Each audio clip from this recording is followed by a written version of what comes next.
I'm Carole Taylor. On this edition of Journal, how inflation, higher costs for just about everything, especially housing, is affecting British Columbians. Right at the pointy end of the stick are our food banks. They're among the first to sense when something is going very wrong. Usually when you say something has had a record-breaking year, it's a good thing. Not so with food banks. In the last 5 years, visits to food banks in our province rose 81%. 1 month topped 100,000 visits, the most ever seen since food banks first started some 40 years ago in this province. Even more concerning is the change in who is coming through the door. More and more often, it is someone with a job, but a job that can no longer cover the costs of food and housing in BC. Towards the end of the month, many turn to our food banks for help in feeding their families. As well, according to Dan Levitt, BC's seniors advocate, many older British Columbians are feeling the squeeze, trying to pay for rising bills on a fixed income. Sadly, it is often the cost of food that is one bill too far. Thus, they turn to our food banks as well. Food Banks BC is the provincial association of food banks. Over 100 hunger and relief agencies belong. As executive director, Dan Huang-Taylor supports the mission to not only meet the emergency short-term needs of British Columbians, but also work with others towards a hunger-free community, a monumental task to take on. Dan Huang-Taylor joins me after this break to paint the picture of what is going on in BC's food banks. Food Banks BC issued a snapshot report of what's going on with food banks for the year 2024. Dan, how bleak is it? Bleak is the right word to use. We've seen this continuous, steady growth of demand for food banks. In the last 5 years, the number of visitors has risen by over 50%. The number of visits to food banks has risen by over 80%. So we're breaking records we never wanted to see broken, and this is a system that is buckling under the strain. And are you seeing regional differences? Is it worse in some parts of the province than others? We see disproportionate levels of poverty, of barriers to accessing food in different parts of the province, particularly in the north. When we look at the data, we see that there might be more seniors who need to access services in rural communities versus urban. And it is tougher for folks in communities which we categorise rural as 10,000 population or less. But the struggles are widespread. They're universal. People do not have enough money to cover the cost of life's essentials, and we're seeing more and more people turning to food banks as a result of that. So what are the drivers that you see? The top 3 reasons that people give for coming to food banks, in order, are cost of food, cost of housing, and low wages or inadequate paying jobs. The ultimate driver is poverty, is the level of support that people can receive through social assistance benefits or through the work that they're doing. And essentially, food security is income insecurity. This is a very expensive place to live. And the cost of living in BC, I mean, a living wage in BC is about $10 higher than the minimum wage in BC. So think about it. Every hour that someone's working a full-time job, over the course of a month, they're about $1,200, $1,300 behind what it costs to cover life's essentials. So that is a very difficult situation for many, many people in BC. And it's kind of interesting to see it spike so much all of a sudden, because food banks have been here for 40 years more. And this 2024, these numbers were, to me, surprising. We've seen the climbing numbers over the last 5 years. I'd say with a bit of a break in 2021, we saw the impact of CERB and other benefits actually lowering the demand for food banks among some kind of population groups.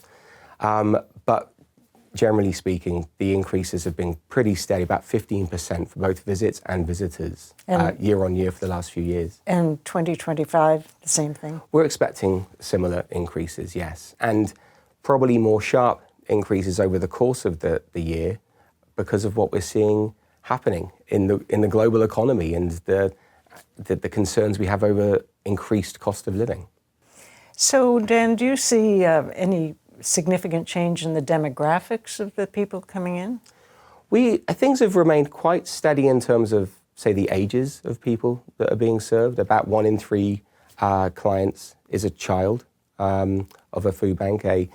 Our seniors are around 1 in 10. But where we have seen some changes are some of the profiles of clients. We've seen a very significant increase in the number of immigrants and refugees. We've seen, very concerningly, one of the largest growing groups of food bank users are people who are working full-time. So you're holding down a full-time job, but you're still not making enough money to cover the cost of, just day-to-day essentials. And so you're having to turn to a food bank to supplement just the ability to be able to eat, feed your family. Do you see any of the students who are here on the foreign worker visas? There's lots of talk about them not being able to find housing, and are they having problems with food too? We've seen a sharp increase in the number of both students coming to food banks and the number of campus food banks that have been emerging. And there have been some changes that have resulted in a higher threshold, people coming over to study in Canada and needing more money in their bank account. But it's still nowhere near enough to sustain themselves over a longer period of time. And I think that there is a very clear disconnect between the inviting students, promoting post-secondary education in Canada as a destination, and obviously, post-secondary institutions make a lot of money from this particular student group, but then when it comes to them being able to get by, just covering somewhere to live, somewhere to, the ability to cover all of their expenses, and the constraints that are placed on how much they can work, there's a disconnect, and I think it's terrible to see this happening because yes, the number of students coming to food banks has never been higher as well. So you've got more people coming and needing your help. Are donations keeping up with that demand? No, they're not. We're in. It's been coined as a bit of a perfect storm because we've seen these sharp increases in the number of people coming to food banks. We've seen drops in donations. People just have less to give. Corporate donors are having to be more careful about how much they can donate because they're conscious of their added increasing expenses. So we've seen drops of up to 30% in donations to food banks.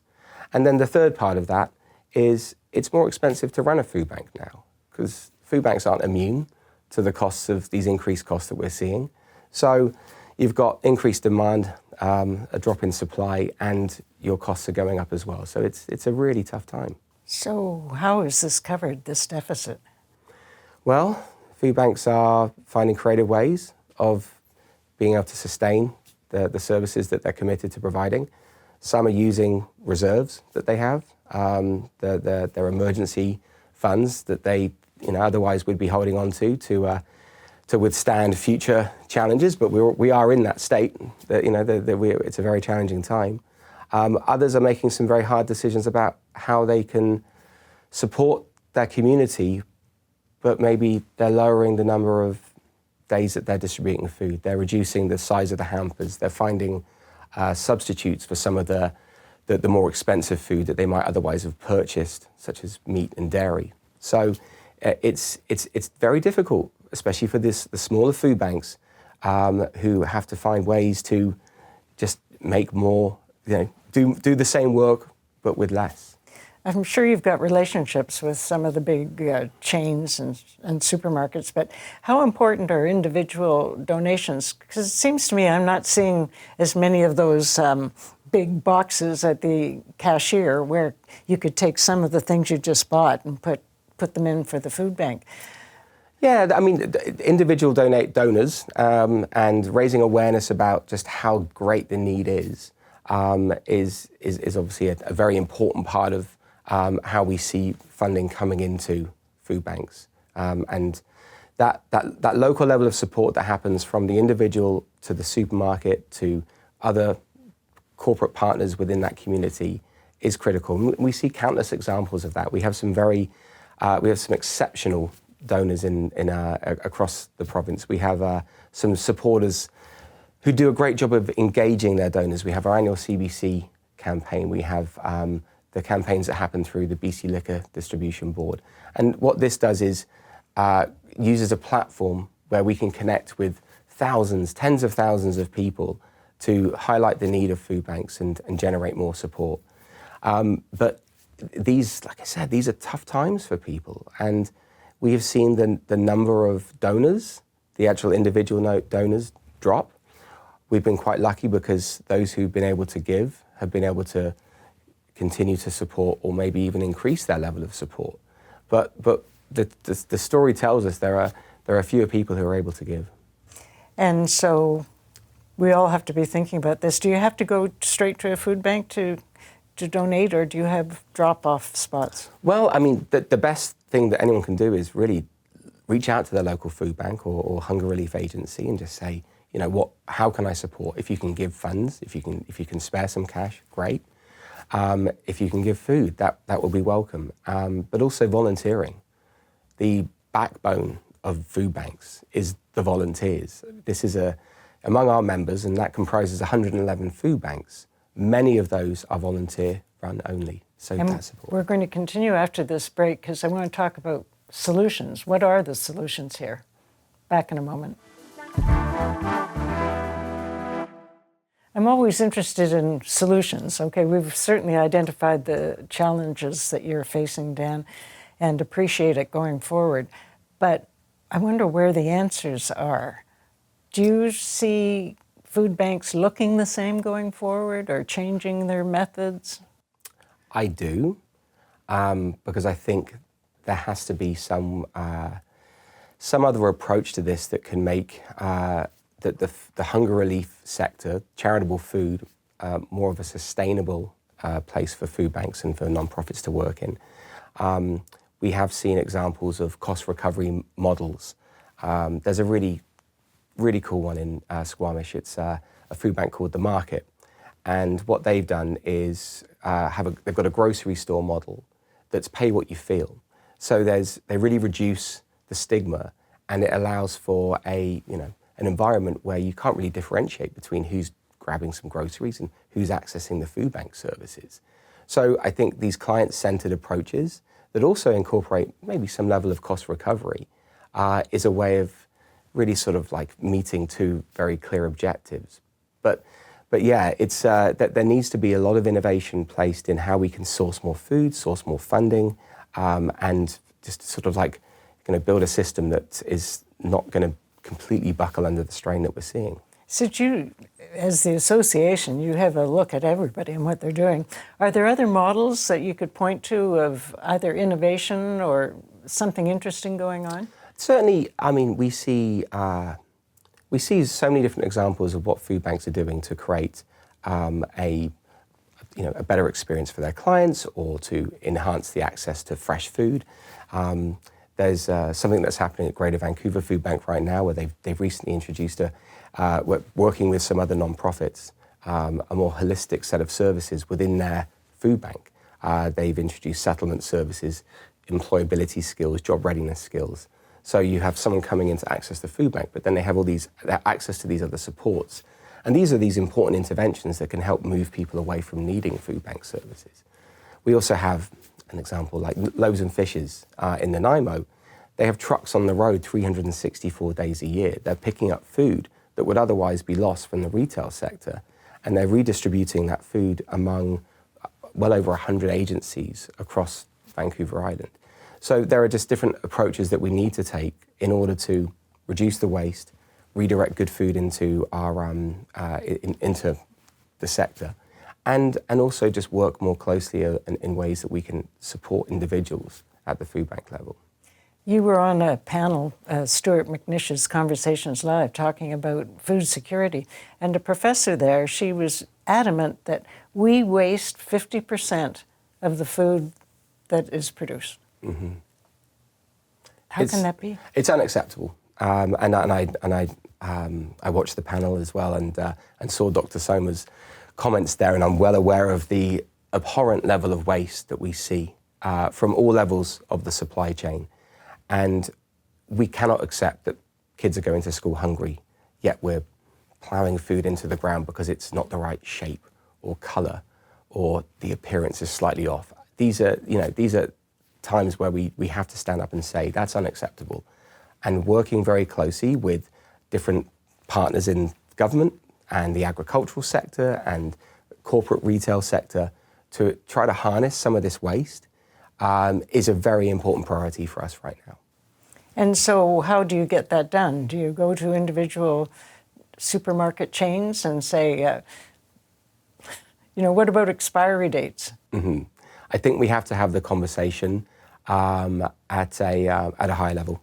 I think certainly some of the regulatory requirements that maybe restrict food being able to, sort of find its way to retailers and also to like the charities, need to be addressed. We work very closely with a number of different large supermarket retailers. We want to ensure that they are working very hard and prioritizing this to ensure that the people that, not just their customers, but their own staff are probably going to be accessing services like food banks.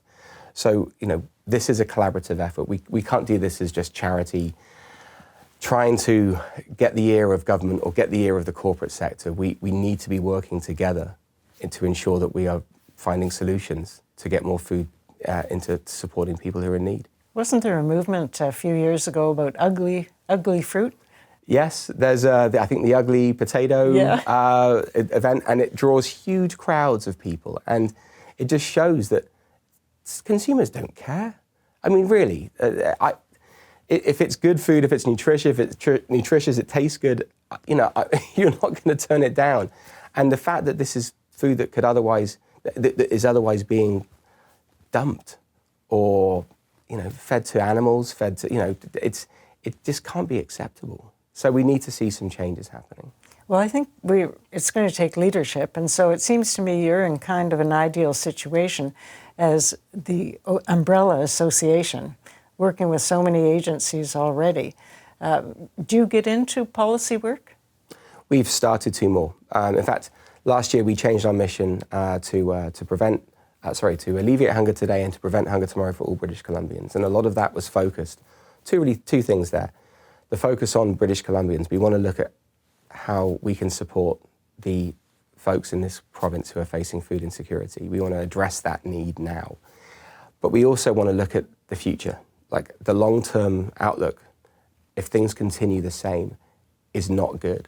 So we need to ensure that we are working more to address the root causes of food insecurity, to tackle poverty, and to ensure that people have the means to be able to cover the costs of life's essentials and feed themselves and their families. I just from personal experience know that government is not always all that great about making up new policies. Mm-hmm. They do need guidance. And it would seem to me that you would have a role to play in terms of designing what a policy might look like. You say there are regulations that prevent perfectly decent food from being used. If you could identify those things and put them forward as an important organization, it gives politicians something to work with. It does. And I think that that's one side, and that reduces the waste, and that creates more access to food. But I think that the most important conversation to be having at a political level is about the systemic interventions that are required to reduce poverty, and that's the fact that social assistance and disability benefits just clearly are not high enough, that the minimum wage is falling $10 short of a living wage. It's there needs to be some very radical changes to the way that people who are maybe on fixed incomes, maybe have limitations around how much work that they can do, or are unable to work at all, and just how so many people are finding themselves sucked into this sort of state of poverty as a result of the cost of living just being so far out of reach for people. So that for me is the biggest conversation that we need to be having with government, and it's a concern because of the level of investment that's required. These are long-term, there's long-term return on this, and it just falls outside of that electoral cycle, and it's not as easy to say, look, if you put 30 billion behind this, you will reduce the need for food banks by a very considerable amount, but that might happen in 10 years. So more immediately, do you worry about succession within your food bank system? There are concerns, particularly in rural communities. I mean, as I mentioned, food banks are really run on the backs of volunteers. I mean, there's a lot of people that get this work done just purely through willpower and wanting to support their community. And in smaller communities, we often see food banks that are exclusively run by a small group of aging volunteers. And I worry about how sustainable that is as we see the demand increasing, the demands on those individuals going up, while also, what the succession plan of bringing new volunteers looks like. And it's hard work to run a charity. You have a lot of things that you have to do outside of just getting in the food and giving it out to people.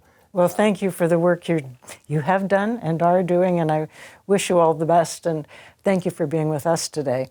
And maybe we'll all think about this a little bit when we buy our food next time.